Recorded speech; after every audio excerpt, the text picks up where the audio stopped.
Nous sommes heureux de vous retrouver ce jour pour la revue des titres. Mesdames et messieurs, bonjour.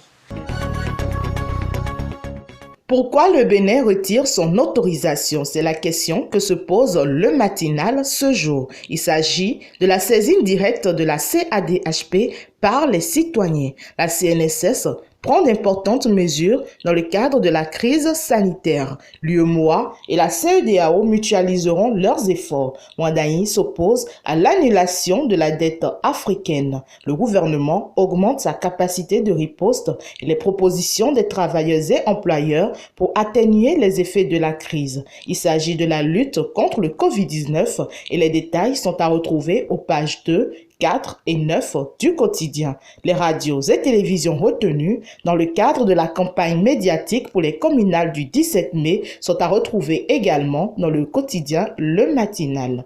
Le Béninois libéré. Ouaddahi défend la position de Talon pour de nouvelles dettes au pays, mais de bonnes dettes à taux réduit à longue maturité au même titre que les pays développés.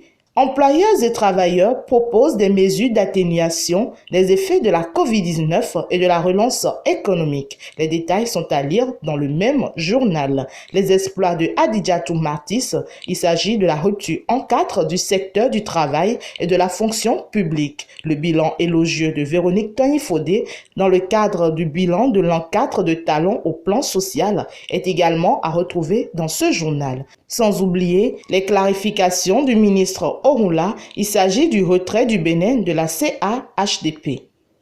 Le révélateur du jour à présent, le candidat du bloc républicain attendu à l'OCRC ce jour. Les déclarations des honorables Issa Salifou et Rachidi Gbadamassi au sujet des propos xénophobes de Armand Gansé sont à retrouver dans le journal Le Révélateur. Au sujet des élections communales 2020, Luc Atropo a le feu vert de la Cour suprême pour conquérir Cotonou. Le président de l'Association nationale des communes du Bénin, Luc Atropo, peut poursuivre sa lutte pour la conquête de la mairie de Cotonou.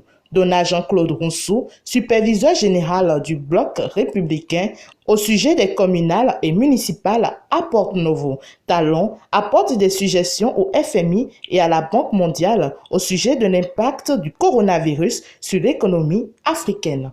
L'adresse du président Patrice Talon à la communauté musulmane à l'orée du Ramadan est à retrouver dans le journal La Nation. En toute empathie, le président Patrice Talon s'est adressé à la communauté musulmane du Bénin. Les détails sont à lire dans le quotidien La Nation. L'appel des organisations, des travailleurs et employeurs au sujet des mesures d'atténuation des effets du Covid-19 sont à retrouver à la page 11 du journal. Des résultats encourageants sur le terrain un an après, au sujet de l'appui du Fonds européen de développement et de la société civile. On observe des dysfonctionnements et des dérapages de la haute juridiction, clarifie Alain Orunla, au sujet du retrait du Bénin du protocole de la CADHP. Les détails sont à lire dans ce même quotidien.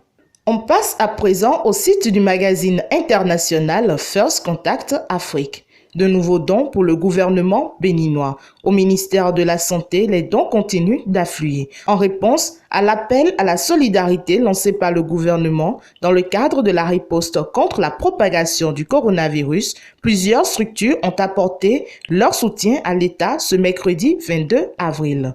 En Côte d'Ivoire, le gouvernement vient en aide à son peuple. Il s'agit d'une aide financière à apporter aux familles vulnérables. C'est le porte-parole du gouvernement Sidi Tiemoko Touré, ministre de la Communication et des Médias, qui a donné l'information lors du compte-rendu du Conseil des ministres du mercredi 22 avril 2020.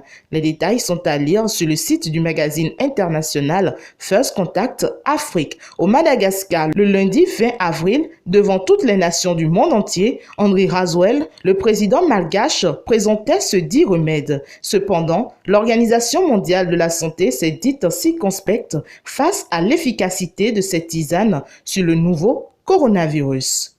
Sani Yaya tient son premier conseil des ministres. Il s'agit de l'agentier togolais Sani Yaya qui a tenu ce lundi 20 avril 2020 son premier conseil des ministres de l'UEMOA. L'homme était élu en fin du mois de mars en remplacement de son homologue béninois Romuald Ouaddahi à la tête du conseil des ministres de l'UEMOA, Union monétaire, ouest africaine.